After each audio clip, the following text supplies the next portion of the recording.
Good afternoon, my people. I greet you all from everywhere you are. Thank you for listening to me. Today, I will be talking about the unemployment of our youths, especially the graduates. Today, in our different homes, there are 2 or 3 graduates in every home without a job. And we, the parents, has been giving our best for the past 20-25 years. It has been a trend that every family, every parents want their children to be graduates. And they have been giving their best to achieve these dreams. Most parents have gone extra mile by sending their children to private schools from nursery to university level at the cost of millions of naira. Some has even gone to the extent of sending their children to other West African countries and even European, Canada and America, all in the name of giving the best to their children. I wouldn't blame anyone. The problem is that today, those children has finished their university level.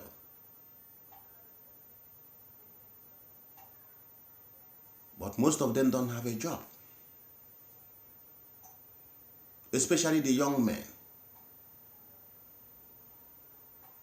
In most homes, you will see some graduates who has spent 3 years after graduating without having a job. Some are 5 years, some 6 years, some 2 years. Some are lucky because their father is highly connected, or their mother is highly connected, or their cousins are connected, or uncles are connected, and they were able to find them a suitable job somewhere. But it doesn't happen to everybody. Now, as the case may be, the trend is still going on. And the employment is not forthcoming because in the country where we live, there are no industries. There are industries, but it's not enough. The private companies is taking over. The government are not building more new companies where people should be employed according to their professions. Therefore, you have no choice. You have no better choice than to go begging to the private individuals who owns a company. Today you will see a graduate begging for a job of 100,000 and he or her is ready to do the job, forgetting that his father paid 500,000 per semester for him in the university. Not to talk about secondary, not to talk about the primary and the nursery school. Now you want to earn 80,000, but your school fees in totality, you know how much you consume in a year. Millions of naira goes on your head every year as a student. Now you want to work for 80,000 or 100,000 naira a month, which means in 1 year you will be earning less than 1.2 million naira in 1 year. And in this 1.2 million naira, if you minus all your expenses, you may be left with less than 300,000. That is if you are still living in your father's house, because if you are living in your own house, landlord may throw you out of the house. I don't want to detail that because we all have our mathematical brain. So right now, it has happened. We are now looking for a new solution. And I'm suggesting that we should try to use another method. And my own idea is we will try to do like the Europeans who don't send all their children to the university. They select their children through their secondary school level. They will know those ones that are supposed to go to university and those ones that are supposed to go and learn construction work, building work, mechanic, electrical jobs, and so many other things that will give them equal right and equal earning to whomever. Be you a doctor, be you whatever. They will earn the same, almost the same thing in their own field at the end of it all. And they will be independent of themselves. By themselves, they can do anything. They can buy good cars, they can marry good wives, they can build their own house, they can live affluently, even without going to the university. This is the system we must try to introduce back to Nigeria again. People must learn handwork. People must go back to agriculture. People must go back to farming. People must try to be builders. People must try to initiate something. It's not just carrying a file, walking on the street and looking for a white-collar job. No, that has to stop. Okay. The next step is, we the parents, we try to minimize the cost of spending for our children in schools.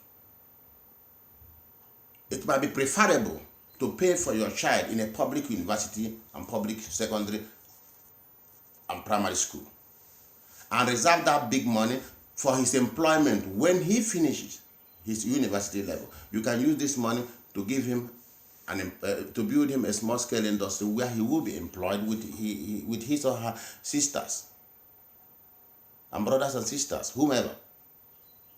If you put the money together, what you pay in this private university for 3 children, it is enough to open a small-scale industry for as a family business, where they all will work comfortably without having problem. I want us to think about it. It's not a must, but I think if we do that, we may be reducing this stress for our children. Because if you go into the job market in Nigeria today, you will not like your children to go and look for a job because the humiliation is so much.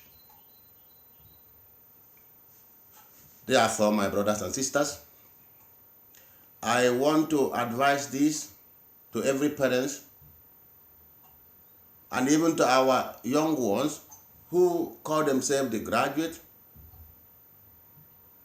to readjust themselves. That you are a graduate does not mean you cannot be a driver. That you are a graduate does not mean you cannot open a mechanic workshop. That you are a graduate does not mean you cannot open a shop. That you are a graduate does not mean you cannot do other jobs. Because that is the only problem we are having. Once they are graduates, they think they are at a level of job they cannot do. But at the same time, they have no money in their pocket. When you have no money in your pocket and you call yourself a graduate, then you are an empty graduate. You cannot call yourself a whole graduate, but you have no money to maintain a girlfriend. You cannot call yourself a whole graduate, but you have no money to buy your clothes. You cannot call yourself a whole graduate while you have no money to even go and shave your hair clean. Get a clean cut from the barbering salon. You have to ask your father or your mother, and you call yourself a whole graduate. No. You are a whole graduate when you are a whole graduate. That means when you are well employed and you are earning good money. Therefore, be ready to do anything as a graduate. There is no selected job for a graduate. I'm sorry to say that. Because if we, your parents, begin to select our job, or if we have selected our jobs, we might not be able to train you as a graduate. Because most of us did a very dirty job to be successful today. I know some people who started by pushing trucks, but today they are transport owners. So I don't want to call names, but it is better for us to catch the bull on the head and stop dreaming. I want to thank you all for listening to this, and I want to advise our successful men and women, employers, please do not be selective while employing our youths. Employ the male as well as the women, give them equal treatment, receive them, help them to build their future, especially our men, because they are the one to marry our daughters. They are the one to build the future homes. They are the one to build the future Nigerians. They are the one to give the future politics in the whole Nigeria. They are our new hope. If they cannot get a future, it means the generation might be lost. I thank you all for listening to me, and I want all of us to put this idea into practice. I greet you all. Remain blessed. Thank you, and God bless you all.